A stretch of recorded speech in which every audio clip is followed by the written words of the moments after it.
Ladies and gentlemen, what's good, y'all? It's the Chillmeister Chris Gary back at it once again with another feature interview for Focus Fights and the MMA Opinion. And with RIZIN 17 taking place a little over a month from now, or 4 weeks is the general term, July 28th from the world famous Saitama Super Arena in Saitama-shi, Saitama, Japan, I figured it would be best for not only folks like me and Andrew Benjamin of the We Are Rising podcast, and I'm sorry for that little thunderclap, it is kind of raining in my area right now, but I think it would be best for me, Andrew, and the other English-speaking Rising fans to get on the ball when it comes down to these interviews before the event happens in order to avoid any last-minute changes or substitutions or what have you. But as the old saying goes, early bird gets the worm, and even though there was a bout announced this week as of the week ending on June 28th, there were 3 bouts that were announced over the last week for the RIZIN 17 card, and 6 in total if you count the 3 fights they originally went with. Yusuke Yachi versus Mikuru Asakura, Hiromasa Ogikubo versus Yuki Motoya, and Shintaro Ishiwatari versus ULKA Sasaki. We've had new fights galore announced for this card. One fight standing out in particular is one of the most highly anticipated bouts that I think will take place in RIZIN this year, in the dancing Russian bear Vitaly Shimatov versus the honey bear Jay Kuhn. That should be a fun fight. The super atomweight clash between current atomweight world champion for Deep Jewels Tomo Maizawa versus the current Road FC atomweight queenpin Hamdele Silva Siohiham. Johnny Case, the UFC veteran who got a controversial win over Yusuke Yachi at RIZIN 14 on New Year's Eve, going one-on-one with the catch wrestling koala, the former Sengoku and deep lightweight world champion Satoru Kitaoka. Also, more recently, the bouts that were announced this week as lightweight Grand Prix qualifiers alongside Satoru Kitaoka versus Johnny Case, Tatsuya Crusher Kawajiri versus Ali Abdulkalikov, and Mizuto Pugnis Hirota, who's fresh off his second UFC stint, versus Roberto Satoshi de Sousa. But our focus, or my focus in this case, is a bout that's pretty much been a little under the radar, but it still should be talked about. And it also features my guest today, former Lion Fight Super Lightweight World Champion and former Bellator Kickboxing Featherweight World Champion, the Soul Assassin Kevin Ross, a native of Dublin, California, USA, will be fighting against Tenshin Nasukawa's teammate and former K1 veteran Daiki Watabe coming up at RIZIN 17. And in this interview with Kevin Ross, I'm going to be talking to him about a plethora of things. It's like how he got his start into martial arts, what led him to a Muay Thai career, his shoot boxing experience, which this fight with Daiki Watabe will mark the first time that he's fought in Japan since the 2014 men's shoot boxing S Cup against now deep competitor Michihiro Michi Omigawa, former UFC veteran as well, and Dream veteran. Who's his dream opponents? Who's his favorite fighters? And what would he be doing if he weren't fighting? So strap yourselves in, y'all. The Soul Assassin Kevin Ross is about to be interviewed by me on this Focus Fights MMA Opinion feature. But first, a little brief introduction as I try and get the hell out the rain. He weighed in at 140.5 pounds. He comes to us from Dublin, California, introducing Kevin the Soul Assassin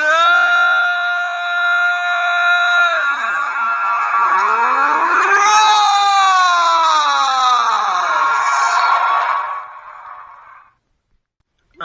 Hello, is this Kevin the Soul Assassin Ross? Yeah, what's up, man? Nothing much, sir, nothing much. I mean, I know that you're probably going through a busy time right now. I know that you're probably getting ready to train for this fight against Daiki Watabe. So, I figured I would probably be the first guy to interview you before your big fight. Yeah, sounds good, man. Alright. Now, I know that you are a world-class competitor. You're a former Lion Fight super lightweight champ. You're a former Bellator kickboxing featherweight world champion. But what made you motivated to become a martial artist from the get-go? Well, it's been a long process, you know. I understand, but up, you can give me the Clip Notes version if you want. Yeah. I came up, I always loved boxing, you know, and I love martial arts movies, Bruce Lee, things like that, and I considered maybe trying boxing out as I was coming up, but I love the martial arts so much too, you know, and I wanted to do that kind of fighting, but I never really saw any fighting that was the same as boxing, you know, like martial arts. You know, I'd see karate and taekwondo and things like that where it's more forms and point sparring and that kind of thing, you know, which still is cool and has its place, but I wanted to fight, you know, like they do in the ring. So in 1994, I was watching ESPN late one night, and they used to show all kinds of fights, kickboxing and Muay Thai, which I'd never seen before, and they had a fight on, and I saw these guys kicking and elbowing each other, and just ferocious and violent and beautiful, and I was immediately hooked when I saw that. So at that point, I knew if I was ever going to do this, that Muay Thai was what it was going to be, but, you know, I still didn't start until almost 10 years later. You know, it took me a long time going through my childhood and dealing with partying and alcoholism and stuff. You know, I grew up in Vegas. It wasn't the healthiest place in the world to grow up, so I was kind of on the wrong path, you know, and one day I kind of snapped out of it. One of my best friends had passed away from a heart condition. You know, I made myself a promise that I'd go after this thing, and January of 2003, I stepped foot into the gym, and the rest is history. And I know what it feels like, because you have to make a promise and stick to it. Otherwise, what good is a promise if you're not sticking to it? Yeah, and, you know, it's something that still sticks with me to this day, even after all these years, because even times like now, you know, last year I was debating whether I wanted to keep doing this or not, but I realized I was only going to stop because I didn't want to, like, go through the work of getting going again, you know, and I realized I was just letting my fears and my doubts get the best of me. It's one thing if I just don't have the passion for it anymore, but I do, and I still love it, and I still have the ability physically to do it, so I'm going to do it as long as I can. Now, between the time it took you to train to get into Muay Thai and your first fight, it was probably like about 5 years, but when you were training... It was only 9 months. Oh, my apologies, but when you were training... When you were training to get into Muay Thai, I know that you said you used to watch all those old ESPN2 karate and kickboxing competitions. I mean, believe me, we all did. But was there a particular fighter you wanted to style yourself after when you stepped into the ring for the first time?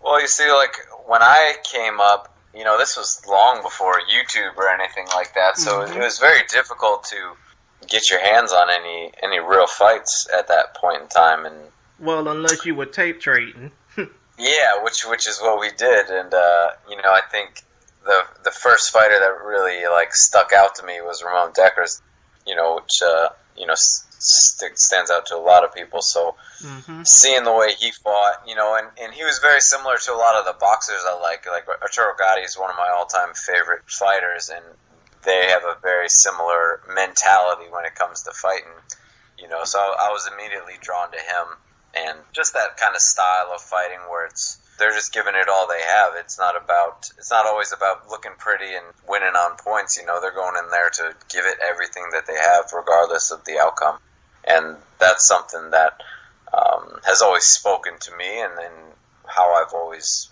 fought. Now, when it came down to the start of your career, I know that you won the U.S. Muay Thai WBC welterweight title. I know that you won the FIDAM Muay Thai international title, but to me, and I'm pretty sure to a lot of other fight fans that have saw you, your career really didn't blossom until Lion Fight, when you were fighting on Access TV. What was it like to get your start fighting for Lion Fight and getting your name out there to the world? Well, see, that's kind of the thing with Muay Thai is like my name in the sport was huge way before that. It's just that Lion Fight is when it was finally out there to the general public, and that was the real difference.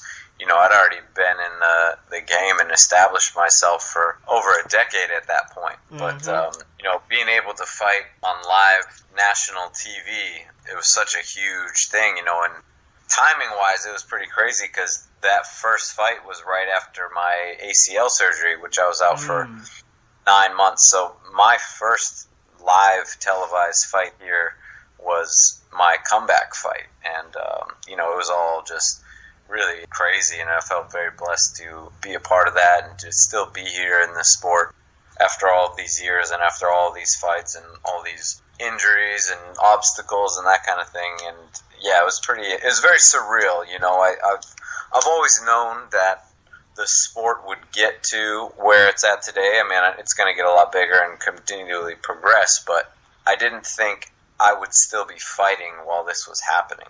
I knew I'd be a person that helped get it to that stage, but the fact that I'm still here fighting and it's growing in popularity, you know, it's a very surreal thing for me to still be here.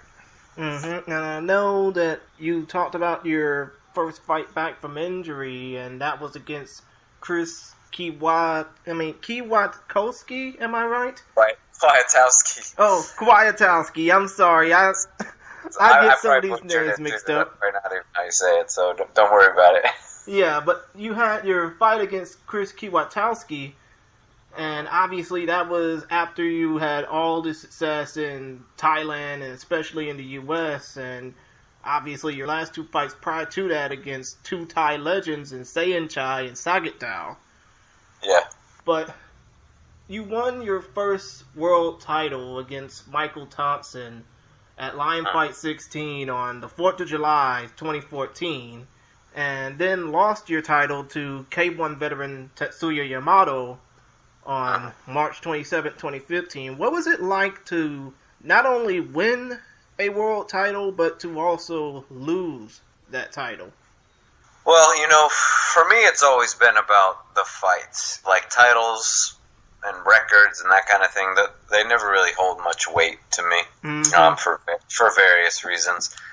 So it was great to win that first world title and the first Lion Fight world title, and you know, against such an amazing fighter like Thompson, and particularly everything that was going on behind the scenes leading up to that fight. But the fight is much more meaningful to me than the actual title itself. I view titles like giant brass medals, rings.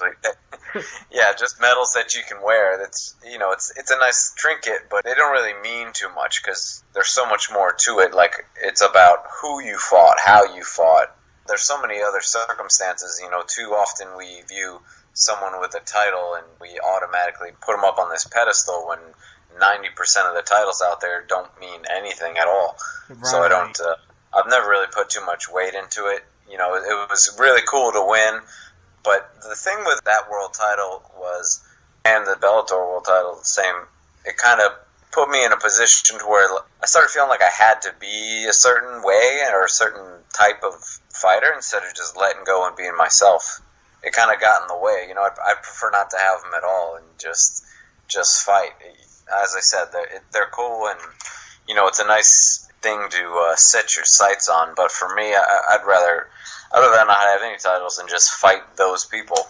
But it, you know, it comes with it, and it's something to reach for. But yeah, it was a crazy time.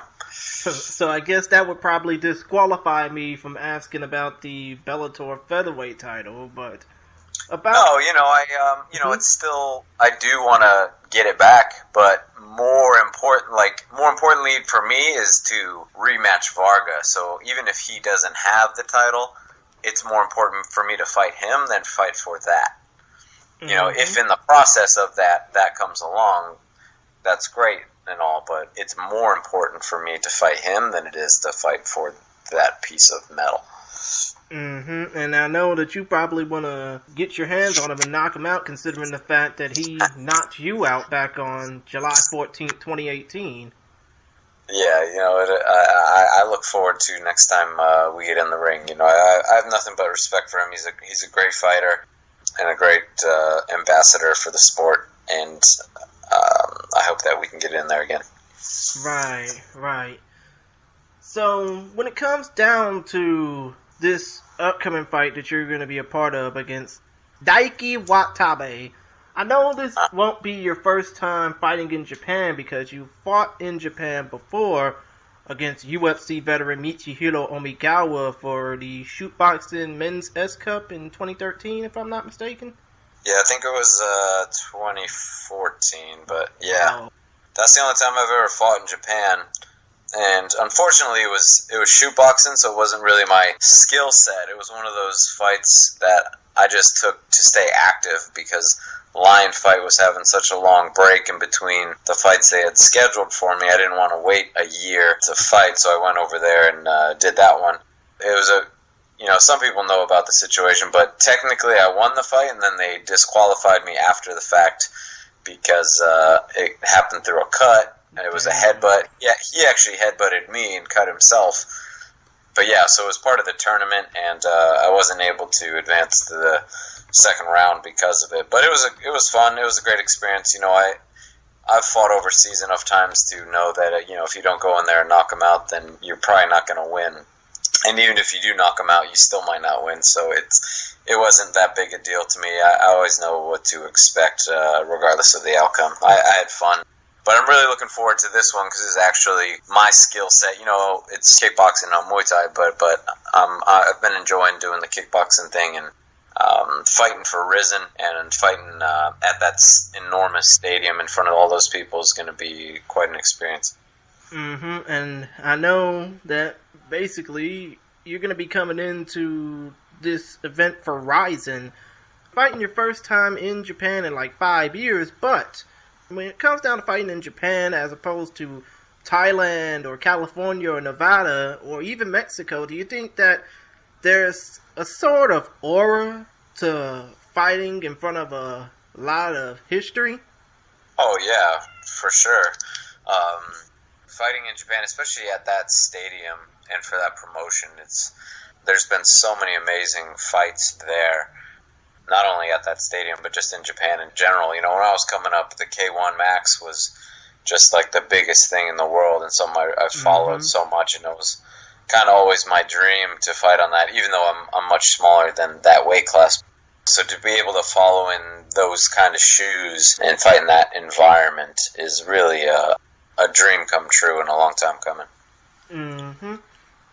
Now, I know that you fought one time in professional MMA. Actually, I think it was professional MMA, but it was for an amateur promotion, Toughen Up, and you lost via triangle choke to Angelo Antuna back in December 2006. But now, considering the fact that kickboxers like Raymond the Real Deal Daniels, Israel Adesanya, and Gokhan Saki are now finding their success back into mixed martial arts, or in the case of Adesanya, becoming a world champion. Do you see yourself possibly getting back to mixed martial arts, fighting in that cage? I don't think so. It was never really anything I ever wanted to do in the first place. That was another situation that I took the fight just in order to stay busy. I was having a really difficult time.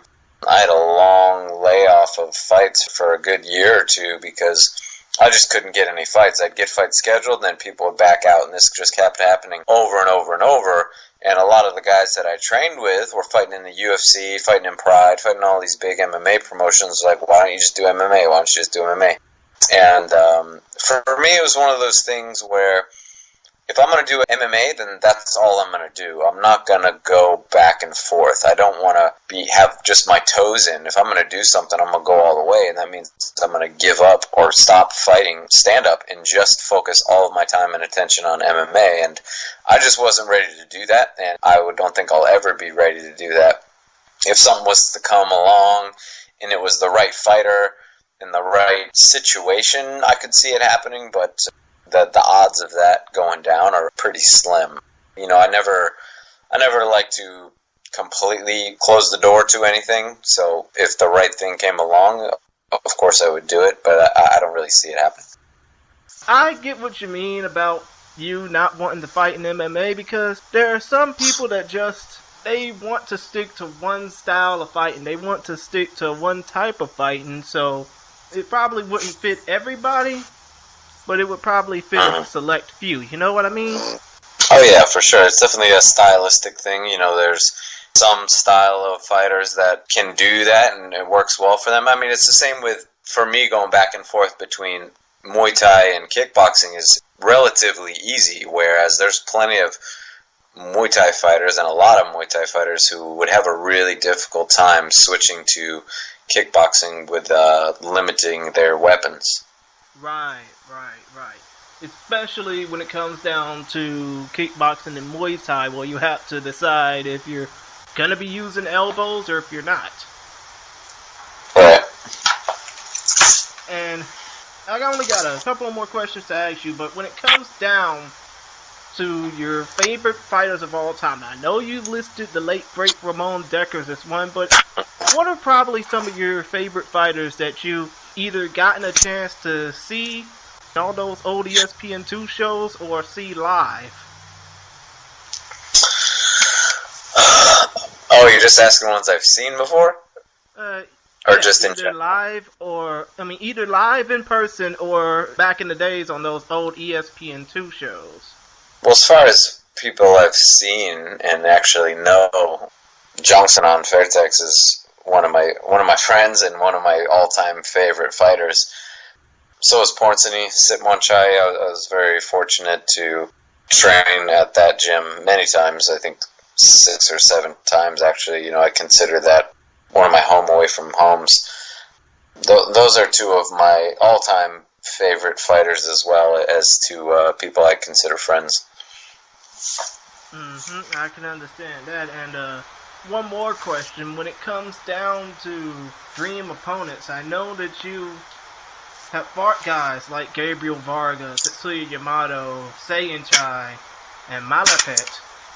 But yeah, if you would ever get a chance to fight a list of dream opponents, who would they be and why? Well, one fight that, you know, for various reasons never panned out was Liam Harrison. You know, we were in talks of fighting for probably like a decade now, and you know, it's one of those things that just the stars never aligned correctly for us to make it happen. Both of us wanted it to happen, and you know, throughout the years with fights falling through and timeline-wise not working and injuries and all that kind of stuff, you know, it's not always as simple as just 2 guys wanting to fight. There's so much more to it than that, and you know, that's one that never happened that I would have liked. Same with Fabio Pinca was another one I always wanted to get in the ring with him. He's such an amazing fighter and one of the all-time greatest non-ties to ever do it. So those are probably 2 of the biggest ones that I wanted to get in there with that never happened.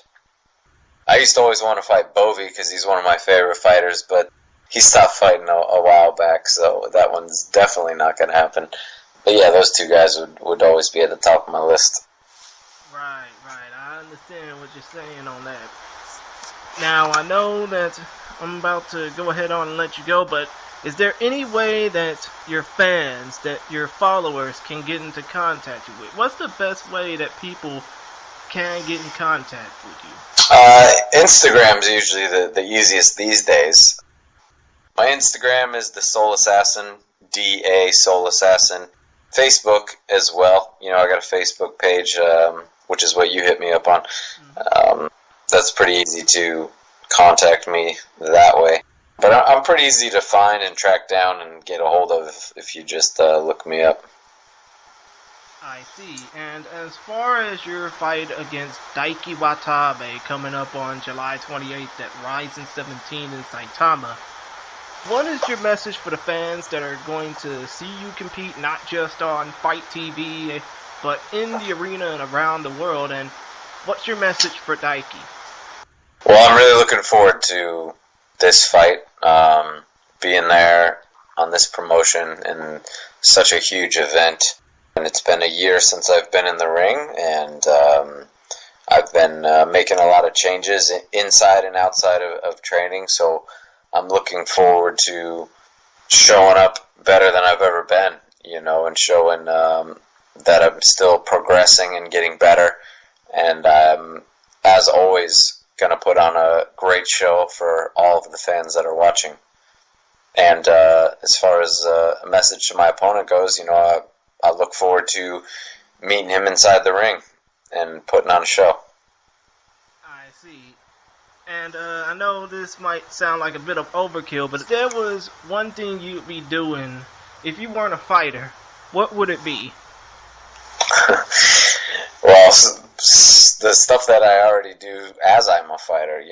I'm a writer, I'm an artist, I'm a speaker. I do all these things simultaneously with my fight career. I would just have more time for them is all.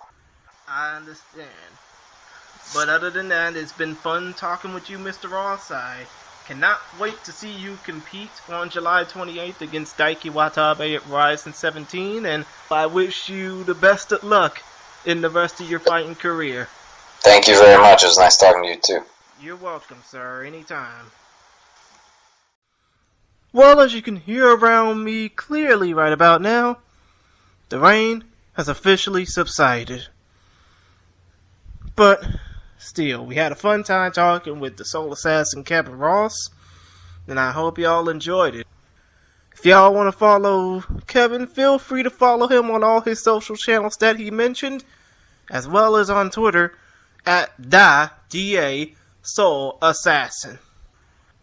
But other than that, this has been another MMA Opinion Focus Fights feature interview. I hope y'all enjoyed it. If y'all want to check out what we got over at Focus Fights, we cover all things MMA and combat sports, the scenes of the US, UK, Russia, Japan, South Korea, and pretty much all over the world will be respected and looked at.